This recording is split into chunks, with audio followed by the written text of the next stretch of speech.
Hey folks, how y'all doing? That guy flies RC. Alright, we're going to talk about the radio setup on this PA-18. Now, we already got it all fished through. Now, remember on the build, you put your 3 wires through, okay? You had 3 wires too. You had a little red and black one, and you had your lead for your flap, and you had your lead for your aileron. Your flap was labeled, your aileron was not. Okay, in your kit, you're going to get 2 Y leads that are actually 3 Ys on each Y. Okay, it's going to be one connection. One will be hooked up to the reflex back here. The other one will be in that little baggie. All right. One of them is going to say flap on it. What you're going to do is you look down the airplane. Okay. You had your flap lead come in. You had your flap lead come in. You're going to take both of those flap leads. You're going to take that 3-part Y, and you're going to plug in your 2 leads from your flap to the flap Y connector. And then the middle one, you're going to take that little red and black lead, okay, and you're going to hook that up to the 3rd one. Let me show you. Here is the flap lead, okay, and here are the 3 leads coming off of it, okay. All right, that makes it as clear as mud. One of them, if you can see, the red and black one here, kind of may not be able to see. Let me see if I can get the camera in here a little bit closer. Come closer. Closer. Okay. The red and black one there is going to plug into this little connector here. Okay. The black wire down here is going to coincide with the black wire on that red and black lead. That will pop in. You'll feel that pop in. Okay. One of the flaps is going to hook into here. Remember, you're going to hook it up light to light, dark to dark. And the other flap is going to pop into here. And you're hook that up light to light, dark to dark. Let me go ahead and unhook one just so I can show you what I'm talking about. See, it says flap. If you look here, there's light and there's dark. Okay? I'm going to turn the servo lead in such a way for when I plug this in, the light will connect with the light. Alright, so that light to light, dark to dark. Okay, now you're going to repeat the same process with the unmarked leads that come out that are kind of orange, red, and black. Okay, and you're going to find your other 3-part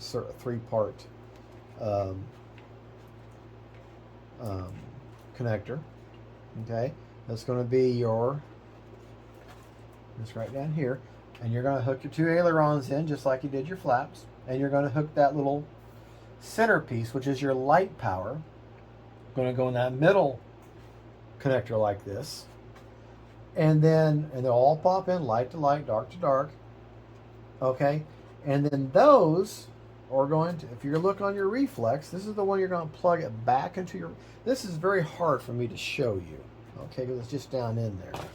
But if you look on your manual, if you're using a spectrum channel, setup, but anyways, this is the side of the reflex.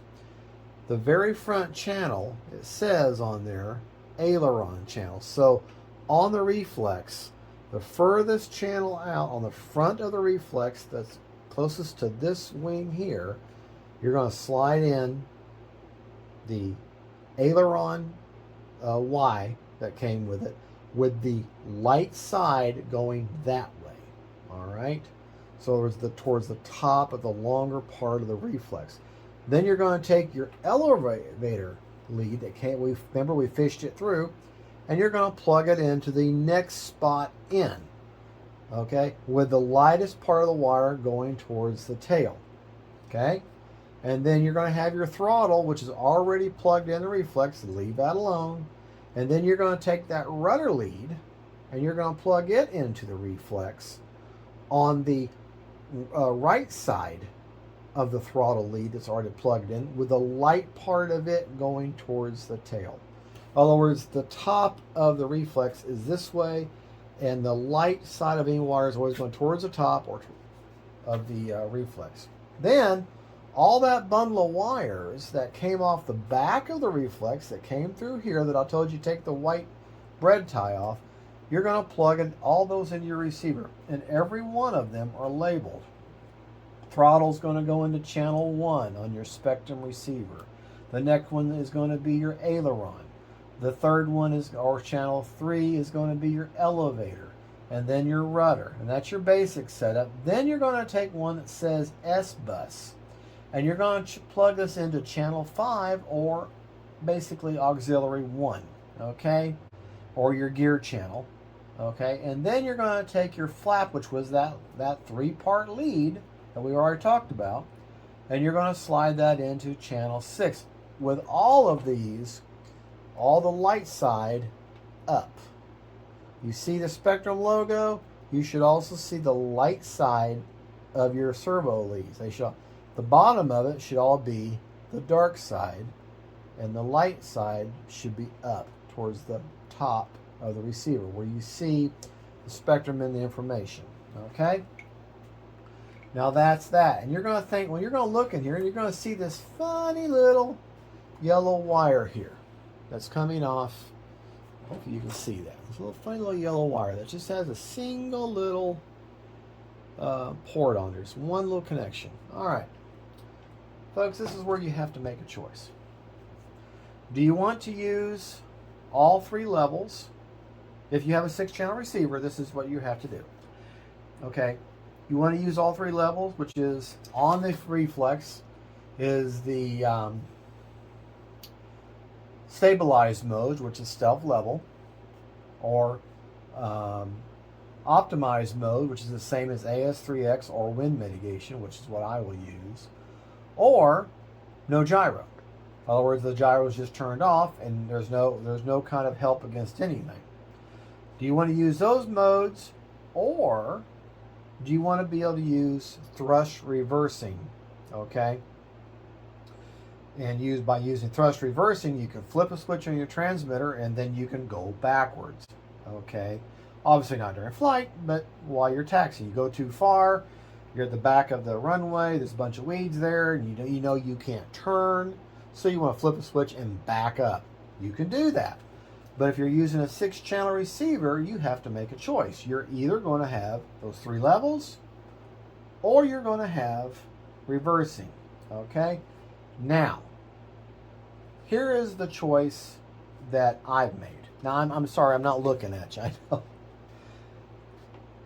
If you want to have just the AS3X or the what they call optimized mode, if you want to have just that, okay, all you got to do is just power this reflex and you get it automatically. You can't turn it on, you can't turn it off. It's just a set buffer against the wind. And then you can take that little funky little yellow wire, plug it into your gear channel or channel 5 on a Spectrum receiver, and assign that to a switch.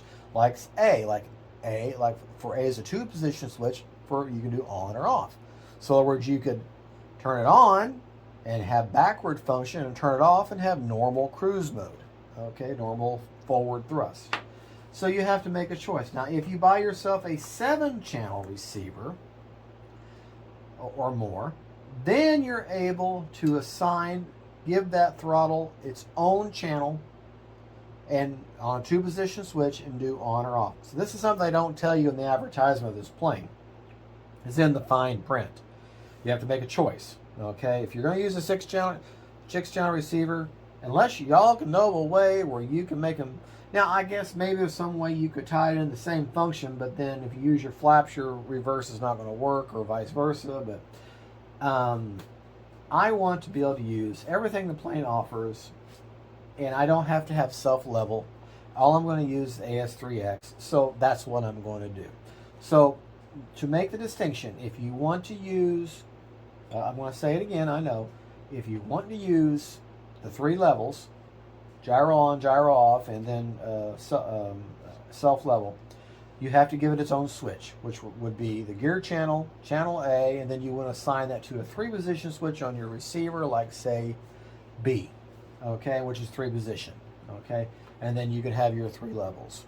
Or you can just power the reflex, and now here's how you power the reflex. You know, you've got, after you've already bound, you made sure you've bound your aircraft, you've made sure that all your control surfaces go in the right direction.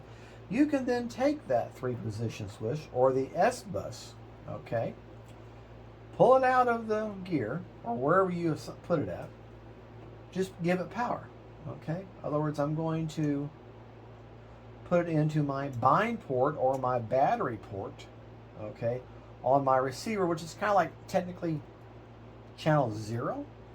And then I'm going to take this signal wire, okay, and it's only the signal wire, so that means this is for my reverse function. That means I'm only going to put it in the very top, because the light is the signal. So on my receiver, I'm going to plug it into the very top. It's going to be even with the rest of the servo leads. It's going to be even, and it's going to be right there. Okay. Now, what that means is, I've already get down there. I'm going to go in here. I'm going to go to my receiver or my transmitter. Okay. And we'll talk about why this is a DX9 and not my DX10 here in just a minute. Okay. What I'm going to do, there's no battery in the aircraft. Okay. What I'm going to do is I'm going to go down here to system setup. Okay. Yes. Okay. And I'm going to go down here to channel assign. Now this is the same thing. Okay, if you wanted to use the 3-position switch, you'd find your gear channel, which is what you're using, and you would assign that to whatever switch you want to assign it to. Don't worry about the fact it says gear. It's just this is the channel the computer knows to use. I'm going to put this on A because I know that A is a 2-position switch. Okay, and then I'm going to go to next, and I'm going to verify that gear is still operating by gear. Okay, no, I don't have gear. I'm just using that channel because you see that aux 1, that's already dedicated to flap. Gear is like aux 0, I guess you could say, and then aux 1 would be flap. Now, if you had a 7-position switch, this is where you would go. You know, you go back. If you had a 7-channel radio, this is where you would take aux 2 and assign it to a 3-position switch like this or B. And you'd be able to use all 3 levels, okay? And that's how you do it. Since I've only got a 6-channel, I'm only able to use all 6 channels. Because you see right here, I've got up to aux 1, flap, gear, which is kind of like aux 0. And now I know, that my gear is set to a gear 1. Oh, I'm sorry. I know that gear is set to A. That means A is back here on the receiver, I mean on the transmitter, and I know that it is a 2-position switch. Okay, so one of these is off and one of these is on. I'll just have to see, okay, what I want to do. All right, now to show you my setup on the plane, I just have one rate, which is 100% throws. How far the control surface will move. I want 100% of their movement, and then 30% expo, and that's like how quickly they get there. Okay, and that's all. That's all on rudder. That's on aileron, and that's on elevator. That's on everything. Okay, all my control surfaces. For my flap system, just as soon as I find it, I have it set up for 100% down for the position. For other words, actually the flaps are up. At 0%, they're so far down, and then 100% for landing flaps. Now let's go back, plug everything in, and I'm going to show you what this is. Okay. Now, oh yeah, my throttle cuts F. I go down, motor's off. Okay. Now let's find our battery. Again, I said I'm not using the 3 positions, okay? But I can show you what it would look like. Okay, I will secure, sorry, my shoulders. I will secure the receiver in there at some point soon. Okay, I'm just going to put the battery in here, okay? And throttle on the aircraft, okay?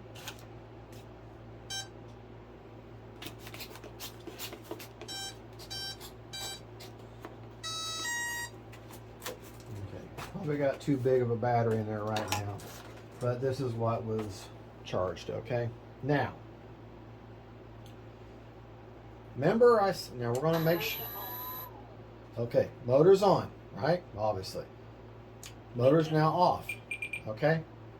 Now, turn the motor back on, and I'm going to flip this switch, okay? Now, okay? Notice how the plane is going backwards towards me? All right, I'm going to flip that switch again where we put that single thing. Now it's going towards you, okay? So now I know that with the switch up, okay, go. With the switch up, that's normal motor operation, and with the switch down, motor off. It's going to go away from me. Motor off. Okay? And that's how that switched. Now, if I had chose to plug that S-bus into that gear channel and not use the reverse function, instead of assigning that to this A switch, I would assign it to the B switch, which is 3 positions, and then one of these would be like a self-level. In other words, when you turn the plane upside down, you hit self-level, it'll automatically right itself. The middle mode would probably be no gyro at all. In other words, it's just straight control. And then the third position would be optimized. In other words, just wind mitigation. But since I have chose to kind of get the best of both, I have optimized mode on. Here are the gyros. Okay. If you look, so I'm locked in. The only mode I get is optimized, okay? I don't know if you can see it or not, but when I raise the plane up, okay, the tail goes up a little bit. The elevator goes up. When I raise this part of the aileron, it goes towards the direction. If a gyro is working correctly, the control surface will move towards the direction you're abruptly moving it. That tells you that it's going to fight against the outside forces, okay? And anyway, so that's that. I don't have it worked out for the let me get this turned back where I can see you. Okay, I don't have it worked out to where sorry.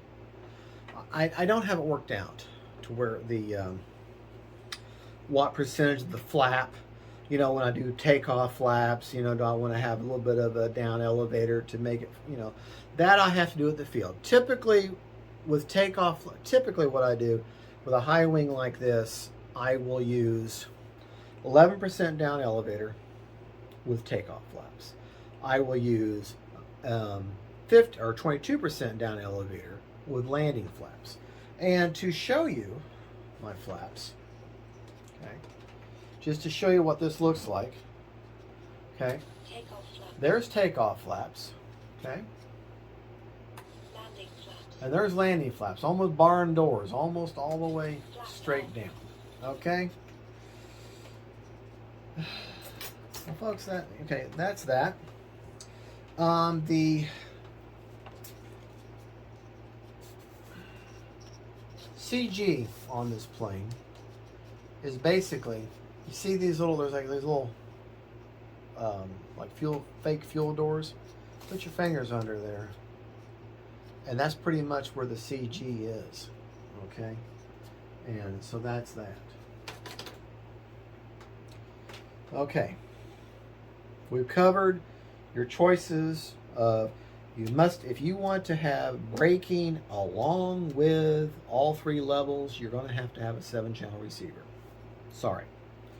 If you want to use braking and get at least the AS3X or wind mitigation, or what they call optimized mode, then all you have to do is, once you have bounded and you make sure all your control surfaces are working correctly in the right direction, then you can take that S bus, which is labeled S bus, and plug it into your channel 0 or your battery port on the Spectrum receiver, or would basically be to the left of the throttle port. Okay, and that will give you just AS3X or optimized mode all the time. It just turns it on. That's all it does. It turns it on. Now, the other thing let's talk about the you're going to need to calibrate the receiver. I mean the ESC, sorry. Okay? And yes, I know the prop is close to me. Okay? Let's move our camera back a little bit, and I'm going to show you how to calibrate your ESC without cutting me up. All right, you got your transmitter on, right? Okay. You're going to unplug, and you're all bound up. You're happy with the way the plane, everything works. You got it the way you want it. You made your choice about the 7th channel. Okay. Unplug the battery. Okay. Maybe easier said than done. No power to the plane, right? Still got your transmitter on. Take your transmitter, move your throttle, make sure you got your motor throttle cut on. Move your throttle all the way up to the up position. And I know it sounds like, uh-oh. Trust me. Okay? Let me get out of the way. Okay, now you're going to plug in the battery. Okay, the ESC is not going to arm the motor. However, you're going to tell it, okay, we're ready to calibrate. What you're going to do is you're going to hear 2 beeps that sound different than the normal startup. You're going to hear those 2 beeps. And now you have 3 seconds to lower your throttle all the way down. It does sound a little bit different. Okay? Okay? Doesn't. Okay? Now lower it all the way down. Okay? There's your 3 cells. And what this does is the moment I move the stick, I'm away from the prop. I've got immediate response. Okay, let's do that one more time. Okay, turn your prop off. You're going to be, unplug your battery. Turn your motor, your throttle cut on. In other words, you're going to engage the engine. Put your throttle all the way up. Okay, full throttle. Plug in. 1 beep. 2 beeps. Drop your throttle. Wig-wag. And the 3 beeps to indicate, and there you go. Now you're fully functioning, and you've got immediate motor off. Throttle response. That's your throttle. Basically, you're calibrating the ESC to your throttle, and that's how you do that. That process is basically pretty much the same with all planes. Okay, pretty much. I mean, with all ESCs. All right, now, what I'm going to be doing next is basically going to be off camera. I'm just going to be cleaning all the wires up, making sure everything's nice and pretty, mounting the Spectrum receiver, which I'll probably mount it on the side, and they're just like that out of the way. I try to keep a receiver as centrally located in the model as I possibly can, depending on how the model is designed. I'm not going to add air to these tires. They seem to be just fine. I did have to balance the prop. I don't know if you can see it because I did the back side. Yeah, okay. The back side of one of this prop here. You can kind of see how it's kind of marred. Kind of looks like, you see that angled line there? That's where I was sanding. And what I do there is I use a prop balancer. Okay? And all you do to balance a prop, okay, is you take this assembly. Make sure you don't have any like air conditioning or fans or anything on. Put your prop on there. You set the prop on your prop balancer. Okay? If it keeps going down, if it balances perfectly straight and stays there, your prop is balanced. However, if one prop keeps dropping to the bottom, then you take your little piece of sandpaper and you continue to sand a little material off the end of that prop until that prop sits balanced on your prop balancer. Okay, and that's how you do it. It takes a little longer by using the sandpaper method, but it does. It's the best way to do it, in my opinion. Or you could put your little pieces of masking tape, a little clear tape, like Scotch tape here, on there on the back of the prop until it balances out. That's a quicker way, but that tape's going to get old and going to come off, and next thing you know, you got an unbalanced prop. A balanced prop is a happy prop. Okay, an unbalanced prop, well, eventually is going to cause vibration, and vibrations, as we know in all motors, means wear, undue wear and tear. Things start to break, and now you've got your investment falling out of your sky like a glorified boat anchor. Okay, so balance your props if all possible. Well, folks, let me get this where you can see me now. I want to thank you for watching, and let me. Oh my goodness. Okay. I want to thank you for watching. This is Fat Guy Flies RC. That's the PA-18, 1300 millimeter. So good looking plane. I do not like the fact that it's hard to, the fact that you're going to need a 7-channel receiver to use the backwards function along with the optimized mode and all that. It's kind of a, yeah, that's not right. You shouldn't have done that. They should say point blank 7-channel receiver for all functions. That's what they should say. And the receiver you use doesn't have to have a gyro or anything in it. The Reflex is a great gyro. It's an awesome gyro. And if you use all 3 levels, well, then you're in good shape. It's going to automatically do. What I will probably do, no, I'm not. I'm not going to lie to you. I'm not going to go back and keep switching it around. We have enough planes to where, you know, and take in self-level mode, the plane is not going to go upside down. It won't let you turn it upside down. It'll stay nice and level, and you got to make big, wide moves. That's pretty much all you can do, and that's great for a beginner. Perfect for a beginner. The gyro mode means you got full control. It don't do nothing. And then the optimized mode just means wind mitigation. The plane flies like a larger plane. It can handle the wind better, and that's what I like. And I want to be able to use that reverse function because at my field, one end is a bunch of weeds and everything, and I don't want to get involved if I overrun my runway. I want to be able to back up out of there, you know, things like that. Now, let's talk about why I'm back to my DX9. All right. My DX10, or my NX10, is now in Illinois right now, in Champaign, Illinois. That's where I sent it back. Before this controversial update and everything, everybody's throwing a fit. Before that, I lost the ability. You know, the British lady talks to you? No British lady. All my sound stopped. My G switch, this switch here, just stopped working. It would only work the high and mid rates for me, but it wouldn't go to low rates. You wouldn't see it switch. And if it did, the audio for slow rates would be, or low rates would be like 3 seconds later.